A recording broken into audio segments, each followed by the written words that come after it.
আমাদের এই নাটকটা এতটা সাড়া ফেলতে পেরেছে, এবং আমি মনে করি যে এই কাজটা যখন আমরা করি তখন আমরা বারবারই বলছিলাম যে এই কাজটা মানুষের দেখা উচিত। মানে আই উই হোপ যে মানুষ এই কাজটা দেখবে, এটা থেকে শেখার অনেক কিছু আছে। তো ওই জায়গা থেকে যেহেতু মানুষ দেখেছে, so I am very happy, এবং আমি মনে করি যে আমাদের কষ্টটা সার্থক আর কি।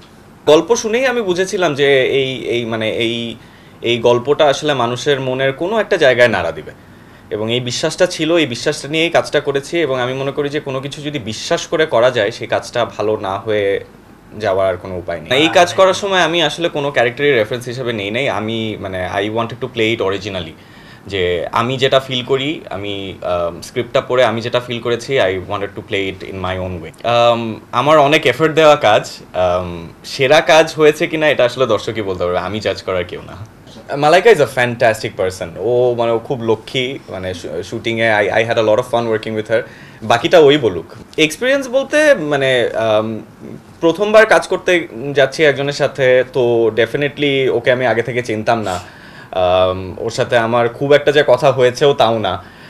তো ওই জায়গা থেকে আমি বলবো যে নতুন হিসাবে শি ডিড রিয়েলি ওয়েল, এবং মানে as a co-artist she is very nice, she is very cooperative. So ওই জায়গা থেকে I had a great experience.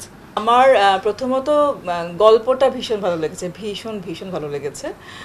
তারপরে আমার ক্যারেক্টারও খুব ভালো লেগেছে, এরকম ক্যারেক্টার আমি করিনি। এবং রাশিকা ক্যারেক্টারের নামটা আমাকে আমার ক্যারেক্টারাইজেশন করতে অনেক হেল্প করেছে, আর রাজভাই তো অবশ্যই করেছে। আর মালাইকার সঙ্গে প্রথম কাজ, বাট মনে হয়নি প্রথম কাজ, বারবারই ওকে মেহেজাবিন মনে হচ্ছিল। মেহেজাবিনের সঙ্গে অনেক কাজ করেছি, খুবই লক্ষ্মী একটা মেয়ে, একদম মেহেজাবিনের মতোই, একদম ট্রু কপি। সব মিলে আসলে টিমটার সঙ্গে কাজ করতে খুব খুব ভালো লেগেছে। এবং আমি সবসময় বলি এটা যে টিম ওয়ার্ক ভালো থাকলে কাজ তখন ভালো হয়। সেটা রিফ্লেকশন আপনারা সবাই দেখতে পাচ্ছেন।